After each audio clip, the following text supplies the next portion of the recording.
Good morning students. तो हम पढ़ रहे थे आईपीएम के टूल्स, है ना। आईपीएम का जो आपका कोर्स है उसमें हम आईपीएम के टूल्स पढ़ रहे थे। आईपीएम के टूल्स में हमने बहुत सारे जो है टूल्स वो पढ़ लिए थे। इसके अंदर आपका बायोलॉजिकल हो गया था, एचपीआर हो गया था, फिजिकल, मैकेनिकल, है ना, ये सब हो गए थे बायोलॉजिकल। तो इसमें जो बचा हुआ था वो है केमिकल, ठीक है। जो बचा हुआ था वो है केमिकल कंट्रोल। तो केमिकल कंट्रोल के बारे में अपने एक एक करके इसकी 3-4 क्लासें होगी, इसके अंदर हम इसको कंप्लीट कर लेंगे। तो आज हम जो पढ़ने वाले हैं वो है क्लासिफिकेशन, ठीक है। वो क्या है? क्लासिफिकेशन कि जो केमिकल्स हैं इनको किस आधार पर हम क्या है क्लासीफाई कर सकते हैं, किस किस कैटेगरीज में हम इनको बांट सकते हैं। तो इसके बारे में आज बात करेंगे। चलिए स्टार्ट करते हैं। तो डिफरेंट क्लासिफिकेशंस ऑफ इंसेक्टिसाइड्स, ठीक है। इंसेक्टिसाइड के डिफरेंट क्लासिफिकेशन हैं, जो कौन कौन से किस आधार पे हम इसको कर सकते हैं। तो सबसे पहले देखिए, insecticide are classified in several ways. बहुत से वेज में हम इसको क्या है क्लासीफाई कर सकते हैं।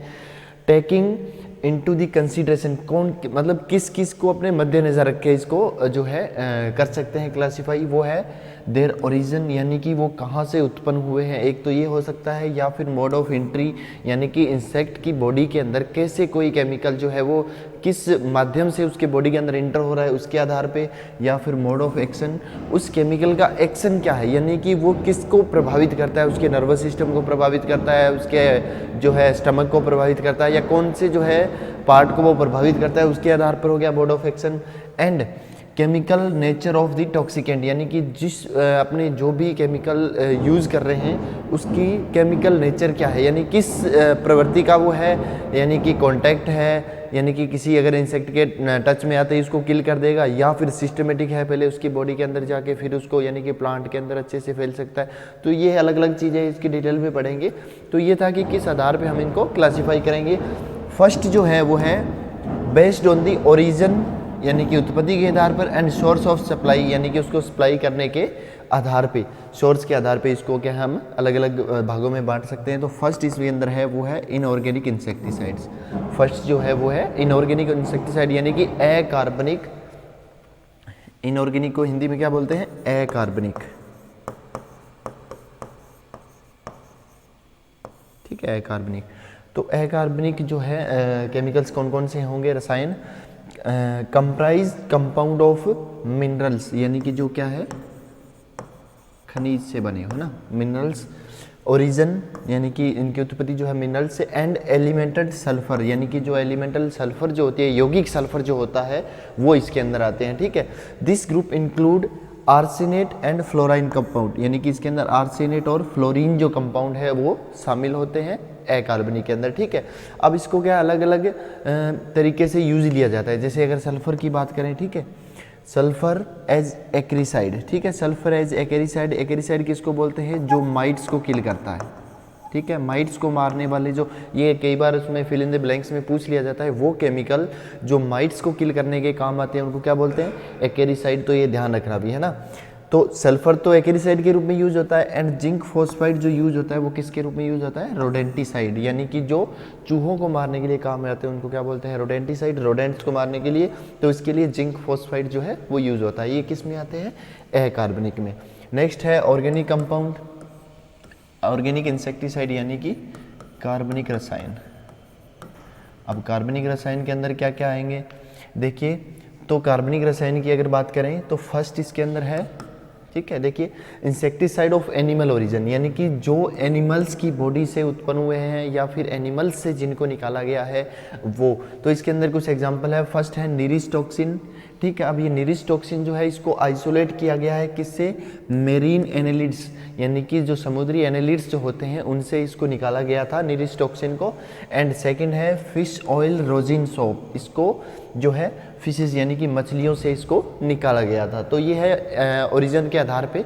तो एनिमल ओरिजिन क्या हो गया। फिर है plant origin, plant origin insecticides, या फिर इनको क्या बोलते हैं? बोटेनिकल इंसेक्टिसाइड्स, यानी कि जो क्या है प्लांट से प्राप्त किए जाते हैं।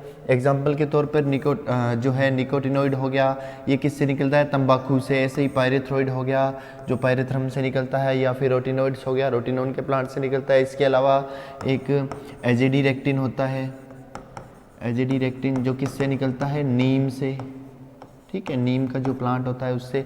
तो इस प्रकार से इनका आपके अलग भी है एक टॉपिक, तो उसको अपने डिटेल में बाद में पढ़ेंगे। अभी ये ध्यान रखना कि प्लांट ओरिजिन इंसेक्टिसाइड हो गया, एक हो गया एनिमल ओरिजिन, फिर है सिंथेटिक ऑर्गेनिक इंसेक्टिसाइड। ठीक है, ये क्या है, सिंथेटिक ऑर्गेनिक इंसेक्टिसाइड, यानी कि जिनको सिंथेसिस किया गया, ये है ऑर्गेनोक्लोरिन्स, ऑर्गेनोफॉस्फोरस एंड कार्बामेट इंसेक्टिसाइड जो है वो इसके अंदर आते हैं, सिंथेटिक ऑर्गेनिक जो है केमिकल्स के अंतर्गत। ठीक है, नेक्स्ट है हाइड्रोकार्बन ऑयल्स। ठीक है, तो ये अलग अलग चीज़ें हैं, यानी कि ऑर्गेनिक इंसेक्टिसाइड जो है उसको आगे किस किस आधार पे वर्गीकृत किया गया है, ये वो चीज़ है। फिर है सेकंड है based on mode of entry, यानी कि मोड ऑफ एंट्री का मतलब क्या है कि वो किस प्रकार इंटर होते हैं किसी भी इंसेक्ट या पेस्ट की बॉडी के अंदर, उसके आधार पर इसको बांटा गया है। तो based on mode of entry के आधार पे अगर हम बात करें तो यह देखिए, based on entry mode of entry of the insecticide into the body the insect groups are, इनको क्या है ग्रुप किया गया है किस आधार पे। देखिए फर्स्ट अगर बात करूं मैं तो वो है कॉन्टैक्ट पॉइजन, यानी कि कॉन्टैक्ट को क्या बोलते हैं, स्पर्श, और पॉइजन्स का तो पता ही है, विष है ना। अब लेकिन इसको इसके हिंदी के चक्कर में मत पढ़ना भाई, है ना, इसको कॉन्टैक्ट पॉइजन ही याद रखना।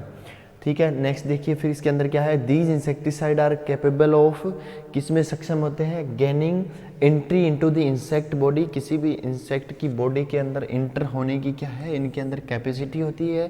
ठीक है, आइदर थ्रो स्पाइरिकल्स, अब किस किस से हो सकता है, आइदर यानी कि या तो थ्रो स्पाइरिकल्स एंड ट्रेकियास, यानी स्पाइरिकल्स और ट्रेकिया किसको बोलते हैं, जो श्वसन में सहायक होते हैं। ठीक है, इंसेक्ट की बॉडी के ऊपर क्या कुछ छिद्र पाए जाते हैं जिनमें क्या है श्वसन नलिकाएं रहती है। ठीक है, तो ये स्पाइरिकल्स जो होते हैं, ये जो होल्स बने होते हैं, इनके या तो इनके थ्रू या फिर थ्रू क्यूटिकल इटसेल्फ, या फिर इंसेक्ट की जो आउटर जो स्किन होती है, क्यूटिकल हम जिसको बोलते हैं, उससे क्या है ये बॉडी के अंदर इंटर हो सकते हैं।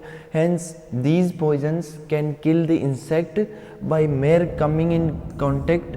ठीक है, यानी कि उसके संपर्क में आते ही उसको क्या है किल कर सकते हैं with the body of the insect, यानी कि इंसेक्ट की बॉडी के साथ। ठीक है, तो ये हो गया कि ये जो है किस प्रकार इंटर हो सकते हैं। अब एग्जांपल जैसे इसका हो गया, एक तो DDT और एक हो गया HCH, यानी कि हेक्सासाइक्लोहेक्सेन इसको बोलते हैं। ठीक है, तो ये हो गया कॉन्टैक्ट पॉइजन। कॉन्टैक्ट पॉइजन का सीधा सा मतलब यही है कि जो इंसेक्ट के कांटेक्ट में, या कोई भी इंसेक्ट जब उस केमिकल के स्पर्श में आएगा या फिर उससे टच होगा तो वो किल हो जाएगा। ठीक है, ये हो गया कांटेक्ट। फिर है स्टमक पॉइजन। ठीक है, अब स्टमक पॉइजन जैसे नाम से ही पता चल रहा है, तो इसमें क्या होगा, जब भी हम किसी केमिकल्स को फील्ड में स्प्रे करते हैं किसी प्लांट के ऊपर, तो वो क्या करता है, उस प्लांट की सरफेस पे बना रहता है। जब कोई भी उसको फीड करने वाला, यानी कि जिसके biting and chewing time mouth parts होते हैं मोस्टली, वो क्या करते हैं, जैसे उस लीफ को फीड करेंगे तो ये जो पॉइजन है ये उसकी बॉडी के अंदर इंटर हो जाता है, और फिर उसकी स्टमक जो होता है उसको ख़राब कर देता है, या फिर वहाँ पे क्या करता है, ये उस पॉइजन फैला देता है और उसकी डेथ हो जाती है इंसेक्ट की। तो देखिए, the insecticide applied on the leaves and other parts of plant, यानी कि या तो पत्तियों पे या फिर अदर पार्ट्स जो भी हो गया प्लांट के ऊपर। व्हेन इंजेस्टेड, यानी कि जब इंसेक्ट की बॉडी के अंदर जाता है, इंजेस्ट यानी जब उसको खाया जाता है उस पार्ट को, act on the digestive system of the insect, तो ये क्या है, उसका जो डाइजेस्टिव सिस्टम जो है, पाचन तंत्र जो होता है उसको प्रभावित करता है। ठीक है, and bring about the kill of the insect, और क्या होता है बाद में उस इंसेक्ट को क्या होता है, ये किल कर देता है। एग्जाम्पल के तौर पर ये हो गया कैल्शियम आर्सेनेट हो गया, या फिर लेड आर्सेनेट, यानी कि आर्सेनेट जो कंपाउंड है वो इसके अंतर्गत आते हैं। ठीक है, स्टमक पॉइजन के। फिर है फ्यूमिगेंट्स। अब फ्यूमिगेंट्स जैसा कि नाम से ही पता चल रहा है, इसको हिंदी में बोलते हैं धूमक। ठीक है, तो इसमें क्या होता है, गैस निकलती है। फ्यूमिगेट क्या है, कुछ ऐसे सॉलिड केमिकल्स होते हैं जिनको जब हम कहीं ओपन इन्वायरमेंट में रखते हैं तो क्या है, इससे एक अजीब प्रकार की गैस निकलती है, और गैस से क्या होता है कि आसपास ये पूरे कमरे में फैल जाती है, और फिर क्या है, इससे जो भी दरारों वगैरह में जो छिपे हुए इंसेक्ट्स होते हैं वो किल हो जाते हैं। मेनली इसको यूज़ किया जाता है ग्रेन स्टोरेज के अंदर। ठीक है, स्टोरेज वाले जो पेस्ट होते हैं उनको किल करने के लिए। इसके लिए क्या है, कुछ कंटेनर बनाए जाते हैं, यानी कि कुछ फिक्स टाइप के कंटेनर होते हैं। मान लीजिए इस प्रकार का कोई बॉक्स होगा, ठीक है, जो क्या एयर टाइट होता है। एयर टाइट कहने का मतलब क्या है, ये पूरी तरीके से बंद होगा, इसमें किसी भी तरीके से क्या है हवा के आने जाने का कोई साधन नहीं होता है। तो इसके अंदर हम ग्रेन्स के साथ क्या है इन फ्यूमिगेंट्स को रख देते हैं। फिर क्या होगा, इससे जो गैस निकलेगी इससे क्या है वो सारे उपचारित हो जाएंगे। अगर उनके अंदर किसी भी प्रकार से कोई इंसेक्ट की स्टेज है तो वो किल हो जाती है, ठीक है। तो इसको क्या बोलते हैं, fumigant. Fumigant is a chemical substance, यानी कि कोई भी ये क्या है केमिकल सब्सटेंस है विच इज वोलेटाइल। वोलेटाइल का मतलब क्या होता है, जिसके मतलब धुआं जिससे निकलता है, ठीक है। एट ऑर्डिनरी टेम्परेचर, यानी कि नॉर्मल टेम्परेचर में क्या है वो उससे क्या है गैस निकलती है। And sufficiently toxic to the insect, और क्या है आसानी से किसी भी इंसेक्ट है उसके लिए क्या है ये टॉक्सिक साबित होता है, यानी कि विष वाला जो है साबित होता है, यानी कि उसके लिए हानिकारक साबित होता है। कहने का मतलब fumigation is the process of subjecting, यानी अब ये बताया कि फ्यूमिगेशन क्या होता है। तो ये फ्यूमिगेंट जो होता है, यानी कि फ्यूमिगेंट क्या होता है, कोई केमिकल होगा तो उसको रख के उससे उपचारित करके किसी भी इंसेक्ट को मारना ही क्या फ्यूमिगेशन है। तो fumigation is the process of subjecting the infested material, यानी कि जो इन्फेस्टेड हो चुका है या जिसके ऊपर इंसेक्ट लग चुका है या जिसमें इंसेक्ट का अटैक हो चुका है, infested material to the toxic fumes, यानी कि टॉक्सिक फ्यूम्स या फिर वेपर्स से गैस जो है उससे उपचारित करना ऑफ केमिकल्स, यानी कि केमिकल की जो भी गैस होगा उससे उपचारित करना इन्फेस्टेड मटेरियल को विच हैव इंसेक्टिसाइडल प्रॉपर्टीज, जिसके अंदर इंसेक्टिसाइडल प्रॉपर्टी हो उसको क्या बोलते हैं फ्यूमिगेशन। यानी किसी भी ऐसे केमिकल जिसके अंदर इंसेक्टिसाइडल जो प्रॉपर्टी होती है प्लस वो क्या है एक गैसियस फॉर्म में होता है, उसको यूज़ करना इन्फेस्टेड मटेरियल को इन्फेस्टेड मटेरियल के अंदर इंसेक्ट को किल करने के लिए उसको क्या बोलते हैं फ्यूमिगेशन बोलते हैं। Chemical used in the fumigant and A reasonably air tight container. अभी मैंने आपको बताया ना कि क्या है कोई एयर टाइट कंटेनर होगा और रूम या फिर कोई रूम हो सकता है जो अच्छी तरीके से बंद हो, इज नोन एज फ्यूमिगेंट। अब इनको क्या बोलते हैं फ्यूमिगेंट्स बोलते हैं, ठीक है। Mostly gain entry into the body of insect through spiracle and the trachea, यानी कि मेनली जो है ये क्या है श्वसन के थ्रू, क्योंकि सीधी सी बात है अगर गैस की बात करें हमने कोई भी गैस है तो वो क्या है जब इंसेक्ट जो है वो रेस्पिरेशन जो होगा उसके अंदर श्वसन जो होगा तो वो क्या है श्वसन छिद्रों की सहायता से बॉडी के अंदर चली जाएगी और फिर क्या है उसको किल करने में हेल्प करती है। ये हो गया। अब नेक्स्ट है इसके कुछ एग्जाम्पल है commonly used fumigants and their doses, और उसकी डोज के बारे में बताया गया है। तो फर्स्ट अगर बात करूँ मैं वो है एल्यूमिनियम फॉस्फाइड। ये बहुत ही कॉमन है, बहुत ज़्यादा यूज़ होता है, मेनली रोडेंटिसाइड है ये, जो कि क्या है रोडेंट्स के खिलाफ हम यूज़ करते हैं। मार्केटेड एज सेल्फोस, बाजार में ये क्या है सेल्फोस की टेबलेट का नाम सुना होगा, वो क्या होता है एल्यूमिनियम फॉस्फाइड ही होता है सेल्फोस की tablet. Used against field rates, यानी कि खेत के जो चूहे होते हैं उनके खिलाफ, या फिर ब्रोकिड्स यानी कि जो कोलियोप्टेरा के कुछ पेस्ट होते हैं उनके अलावा उनके खिलाफ भी क्या है इसको यूज़ किया जाता है। ग्राउंडनट के अंदर ब्रोकिड्स जो लगते हैं ना उसके अंदर भी क्या है इसको यूज़ लेते हैं, या फिर मेनली जो है फील्ड रेट्स को मेनली इसको चूहे को मारने के लिए काम में लिया जाता है एल्यूमिनियम फॉस्फाइड। और इससे कौन सी गैस निकलती है, कई बार ये पूछ लिया जाता है एग्जाम में कि इससे कौन सी गैस निकलती है, तो इससे फॉस्फीन गैस निकलती है, ध्यान रखना भी है ना, क्या है इससे फॉस्फीन गैस निकलती है। फिर नेक्स्ट है कार्बन डाइसल्फाइड CS2 है ना, 8 to 20 LBS पर 1000 क्यूबिक फीट है ना, 1000 क्यूबिक फीट के अंदर 8 से जो है 20 LBS इसको यूज़ लेते हैं फूड ग्रेन्स के अंदर, ठीक है कार्बन डाइसल्फाइड को। फिर है EDCT, एक तो इसका फुल फॉर्म ध्यान रखना भी एग्जाम में पूछा गया है फिल इन द ब्लैंक्स के अंदर। तो इथिलीन क्या है इथाइलिन डाइक्लोराइड कार्बन टेट्राक्लोराइड, ठीक है। इसको इसकी जो है वो 20 to 30 LBS मात्रा पर जो है 1000 यानी 1000 क्यूबिक फीट के अंदर क्या है इसको यूज़ किया जाता है फूड ग्रेन्स के अंदर, ठीक है। अब नेक्स्ट अगर हम बात करेंगे वो है EDB एथिलीन डाइब्रोमाइड। इसको भी जो है फूड ग्रेन्स के अंदर एज ए वेपर हम यूज़ करते हैं गैस के रूप में। और एक है SO2 है ना, इसमें क्या होता है SO2 जो सल्फ़र होती है वो सल्फ़र जो है बर्निंग सल्फ़र यानी कि सल्फ़र को जो हम जलाते हैं उससे क्या होता है फिर गोडाउन के अंदर जो है SO2 गैस निकलती है, गैस से जो है फिर जो गैस रिलीज होगी उससे क्या है इंसेक्ट्स जो है उनको हम कंट्रोल कर सकते हैं, किल कर सकते हैं। अब नेक्स्ट है सिस्टेमिक इंसेक्टिसाइड। अब अब सिस्टेमिक का मतलब ही क्या है यहाँ पे समझ में आ जाना चाहिए। सिस्टेमिक का मैं आपको बताऊँ, यानी कि जब भी हम ये मान लीजिए कोई प्लांट है, ठीक है, ये कोई प्लांट है, तो हम क्या करते हैं, जब किसी केमिकल का स्प्रे करते हैं, ठीक है, जब किसी केमिकल का हम स्प्रे करते हैं इस प्लांट के ऊपर, तो क्या होगा, प्लांट के ऊपर स्प्रे करेंगे तो उससे क्या होगा कि मान लीजिए आपने स्प्रे तो यहाँ किया है अपर पोर्शन पे या फिर किसी लीफ के ऊपर, लेकिन ये क्या है सिस्टमिक, इसको इसलिए बोलते हैं, ये कहीं भी आप स्प्रे करो ये पूरे सिस्टम के अंदर फैल जाता है। सिस्टम का मतलब समझ रहे हो, यानी कि आपने लीफ के ऊपर स्प्रे किया लेकिन वो क्या है पूरी जो है स्टेम के अंदर या फिर फ्लावर या फिर रूट्स के अंदर पूरा जो प्लांट है उसके अंदर फैल जाता है, इसलिए इसको क्या बोलते हैं सिस्टमिक। ठीक है, chemicals that are capable of moving, यानी कि वो केमिकल जो कि क्या है कैपेबल होते हैं मूविंग, यानी कि मूव आउट होने में through vascular system of plants, यानी कि प्लांट्स का जो वेस्कुलर सिस्टम है उसकी सहायता से क्या है ये पूरे प्लांट के अंदर जो है वो फैल जाते हैं, ऐसे केमिकल्स होते हैं irrespective of site of application, यानी कि irrespective of site of application. ऐसा नहीं है कि आपने जहाँ स्प्रे किया ये वहीं पे असर करते हैं, ऐसा कुछ नहीं है। यानी कि सिस्टमिक इनको इसीलिए बोलते हैं कि आप कहीं भी स्प्रे करो वो प्लांट के पूरे वेस्कुलर सिस्टम के अंदर ये फैल जाते हैं। ठीक है, and poisoning insects that feed on plant, और उन इंसेक्ट के लिए क्या है पॉइजनस साबित होते हैं जो इसके ऊपर फीड करते हैं।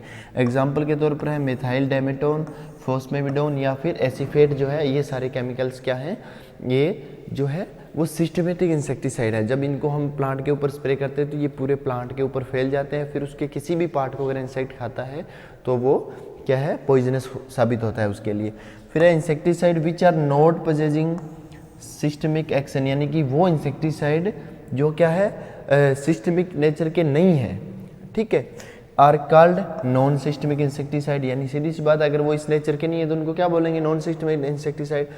परंतु होता क्या है कुछ नॉन सिस्टमेटिक इंसेक्टिसाइड जो है, some non systematic insecticides however have ability to move from one surface leaf to other, यानी कि इनके अंदर सिस्टमेटिक नहीं है फिर भी इनके अंदर क्या है कि कैपेसिटी होती है कि ये जो है ये एबिलिटी होती है कि ये मूव कर सकते हैं, यानी कि एक प्लांट से या फिर बात करें एक लीफ से दूसरी लीफ के ऊपर क्या है ये इतना जो है ये ट्रांसफ़र हो सकते हैं। तो इनको क्या बोलते हैं, इनको बोलते हैं ट्रांसलेमिनार इंसेक्टिसाइड्स। ठीक है, इनको क्या बोलते हैं ट्रांसलेमिनार इंसेक्टिसाइड, जैसे मेलाथियन हो गया, डाइजिनोन हो गया, स्पाइनोसेड हो गया, ये सारे क्या है ट्रांसलेमिनार इंसेक्टिसाइड्स बोलते हैं इनको। यानी कि सिस्टमेटिक तो नहीं है लेकिन फिर भी क्या है इनके अंदर ये एबिलिटी होती है कि ये मूव कर सकते हैं।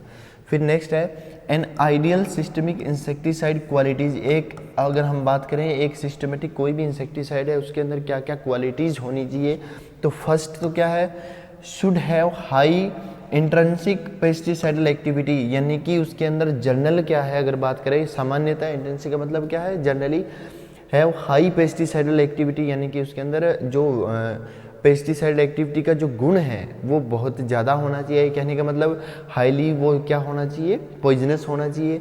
नेक्स्ट अगर हम बात करें तो वो क्या है the toxicant must be adequately liposoluble, एक तो वो क्या है लिपोसोल्यूबल होना चाहिए यानी कि लिपिड्स के अंदर सोल्यूबल होना चाहिए।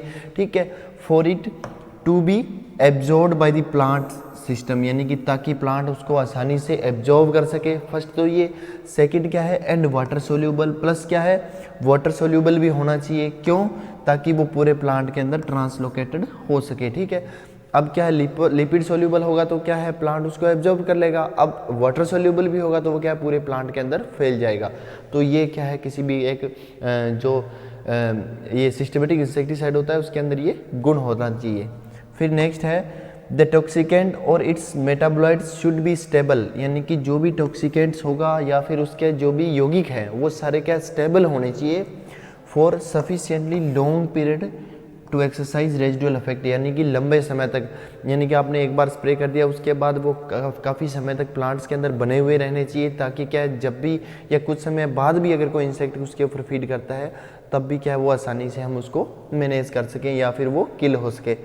फिर है sufficiently soluble in water for translocation through vascular system, ये मैंने अभी आपको ऊपर चर्चा होगी है, यानी कि वाटर सोल्यूबल होना चाहिए ताकि प्लांट के अंदर आसानी से ये क्या है जो है वो ट्रांसलोकेशन हो सके इसका। फिर है should degrade to non toxic form, अब ये इंपॉर्टेंट है अभी, यानी कि ऐसा नहीं हो कि वो टॉक्सिकेट ही रहे, ऐसा होना चाहिए आपने स्प्रे कर दिया एक लंबे समय तक वो क्या है टॉक्सिकेट रहना चाहिए, लेकिन उसके बाद क्या है वो नॉन टॉक्सिक फॉर्म में कन्वर्ट हो जाना चाहिए, ताकि जब भी ह्यूमन उसका कंजप्शन करे, कहने का मतलब आपने प्लांट के ऊपर स्टार्टिंग में इसको स्प्रे किया तो जब तक हार्वेस्टिंग का टाइम आए तब तक वो एज ए केमिकल रहे, टॉक्सिकेंट रहे, लेकिन उसके बाद क्या है वो नॉन टॉक्सिक हो जाना चाहिए, अपने आप चेंज हो जाना चाहिए, ताकि जब भी क्या है उससे जो ग्रेन्स मिलेंगे या जो प्रोडक्शन होगा उसको अगर हम कंज्यूम करते हैं, यानी कि ह्यूमन बीइंग जब उसको खाता है तो उसके अंदर वो टॉक्सिक इफेक्ट नहीं आना चाहिए।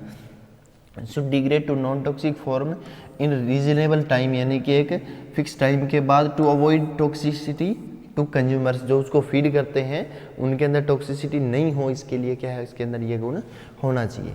फिर है सिस्टमेटिक इंसेक्टिसाइड आर अप्लाइड है, किस किस रूप में अप्लाइड कर सकते हैं हम इसको, एक तो सीड ड्रेसिंग के रूप में, सीड जो है हम उसको क्या है अगर उसके ऊपर कवरिंग करते हैं स्टार्टिंग में ना, सीड ट्रीटमेंट जिसको बोलते हैं, तो सीड ट्रीटमेंट करके अगर हम बोएंगे तो इसको एज ए सीड ट्रीटमेंट भी यूज़ ले सकते हैं। ग्रेनुलर फॉर्मुलेशंस यानी कि छोटे छोटे दानों के रूप में भी यूज़ में ले सकते हैं, ठीक है, एंड स्प्रे के रूप में भी हम उसको क्या है स्प्रे करने लायक भी हो ऐसे भी इसको यूज़ ले सकते हैं।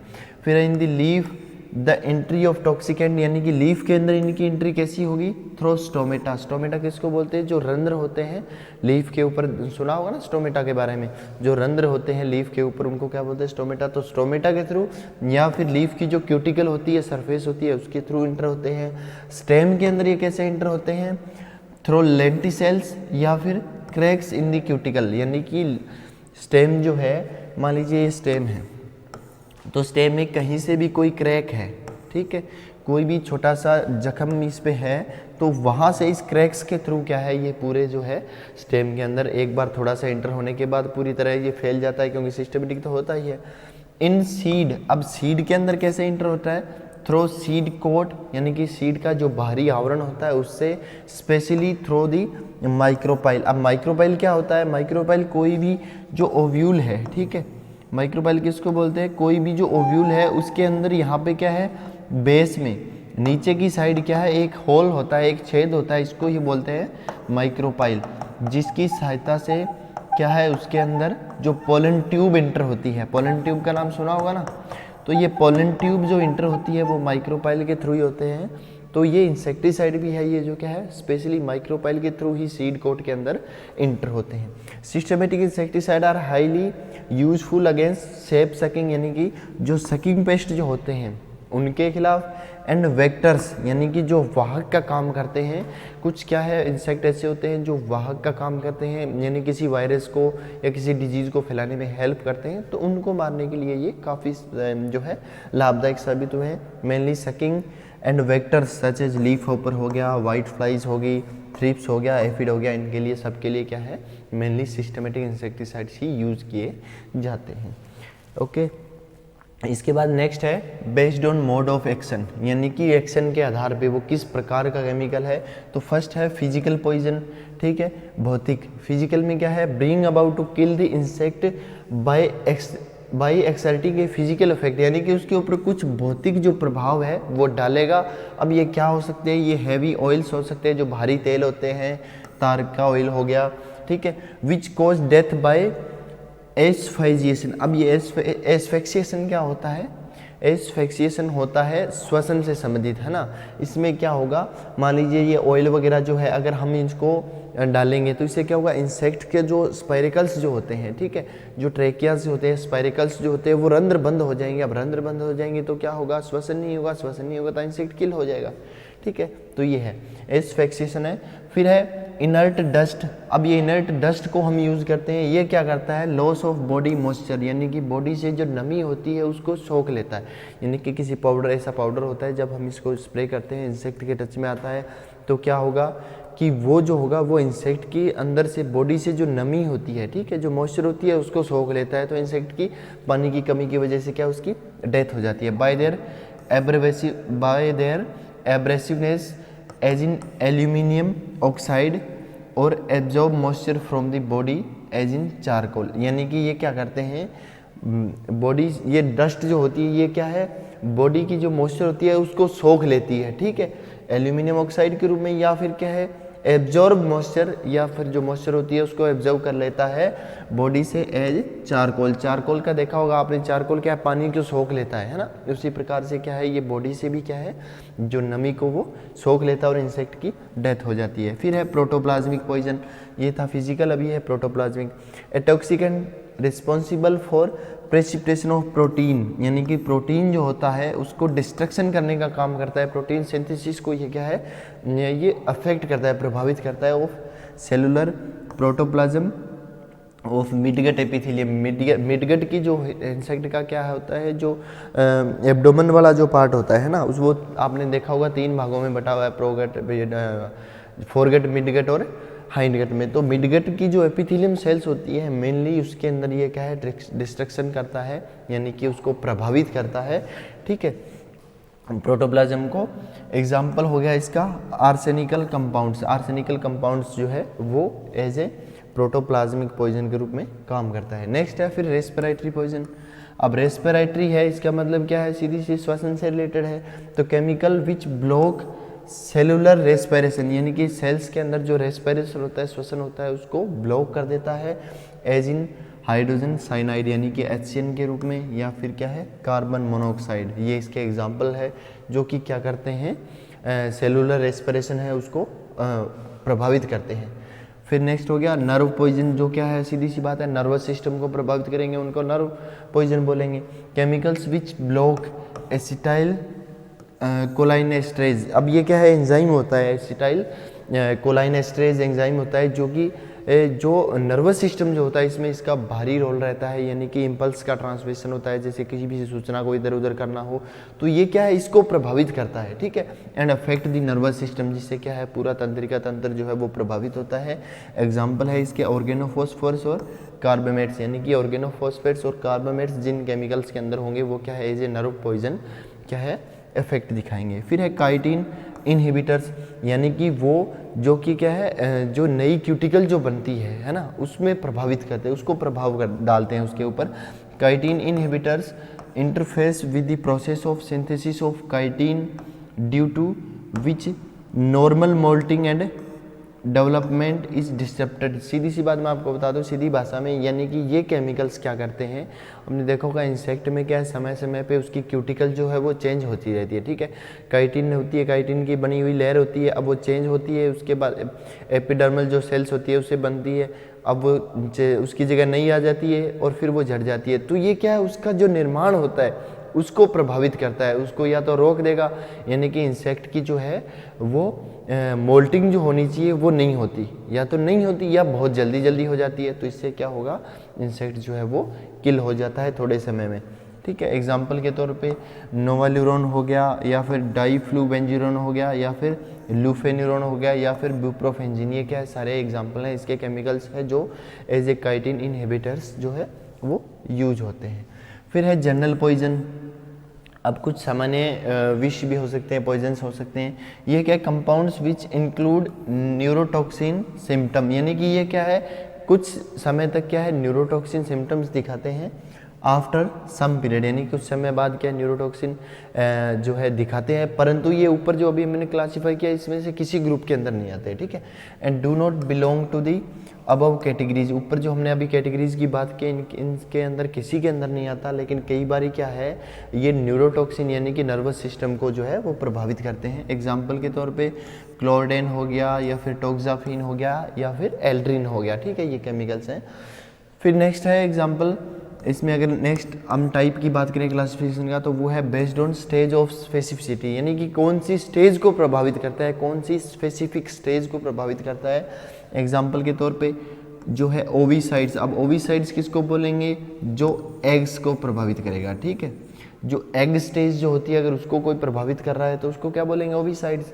लार्विसाइड किसको बोलेंगे, जो लार्वल स्टेज को या लार्वा को प्रभावित करेगा, ठीक है, उसको लार्वा बोलेंगे, लार्विसाइड बोलेंगे। प्यूपिसाइड बोलेंगे, जो प्यूपल स्टेज जो होती है उसको प्रभावित करेगा। और एडल्टिसाइड किसको बोलेंगे, जो एडल्ट को प्रभावित करेगा।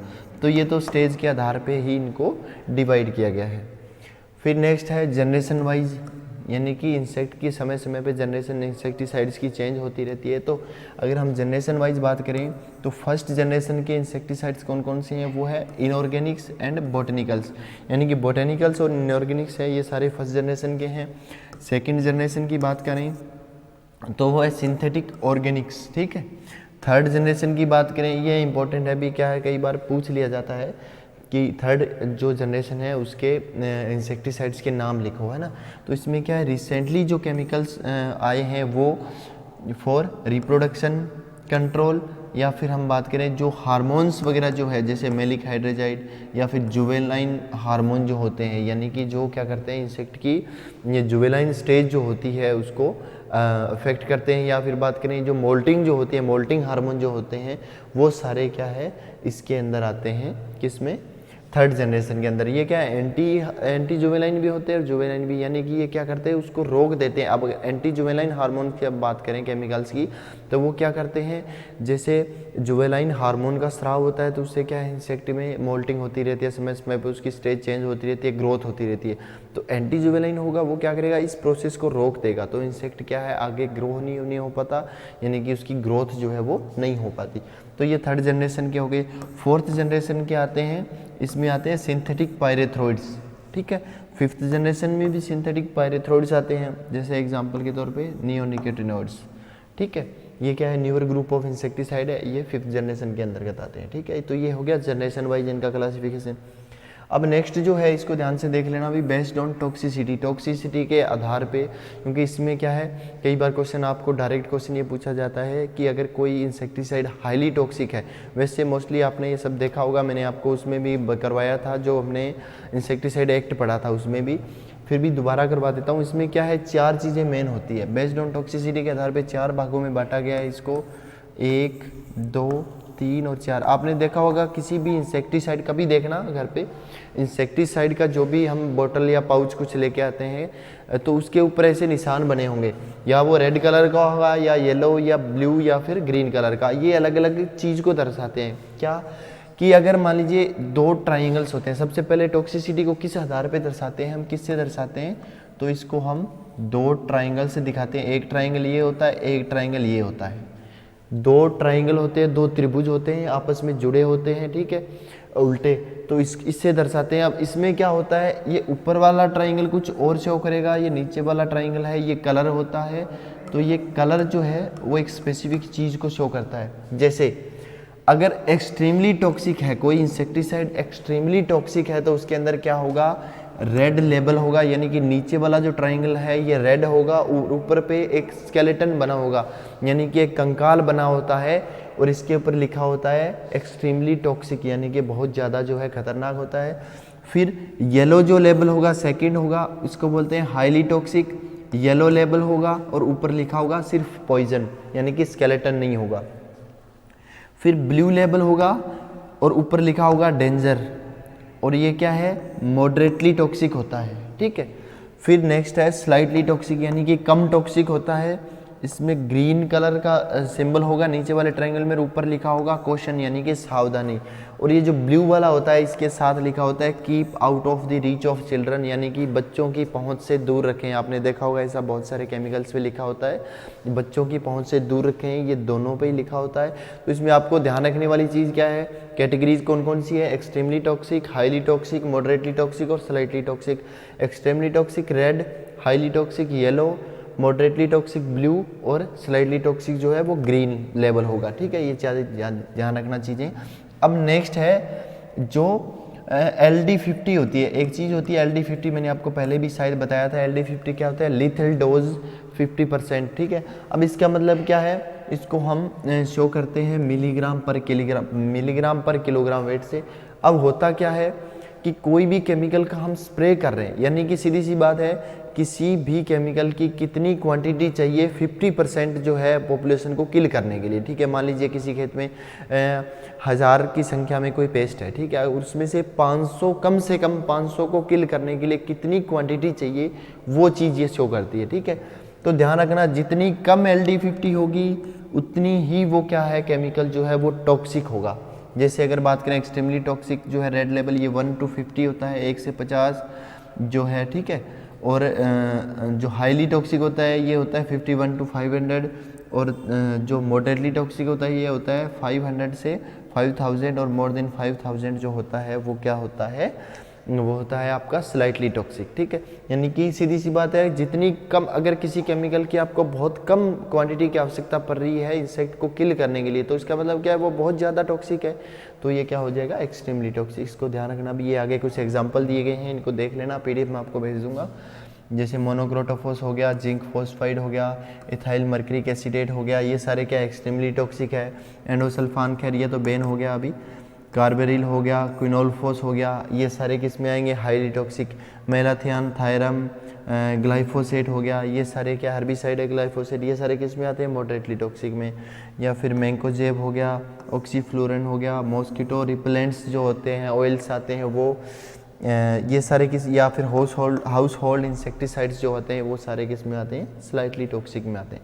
यानी कि इनसे क्या है, ह्यूमन को बहुत कम लॉस होता है, या फिर बात करें इतनी टॉक्सिसिटी इनमें नहीं होती कि ह्यूमन बींग को प्रभावित कर सके। तो इसको देख लेना भी अच्छे से चार्ट को, इससे क्वेश्चन पूछ लिए जाते हैं, ये पीडीएफ में आपको भेज दूंगा। ये आपका केमिकल कंट्रोल हो गया। इसमें अभी कुछ चीज़ें बाकी है जो हम नेक्स्ट क्लास में करेंगे, तो इसको अच्छे से देख लेना भाई, ठीक है। ओके, धन्यवाद, मिलते हैं नेक्स्ट क्लास में, थैंक यू।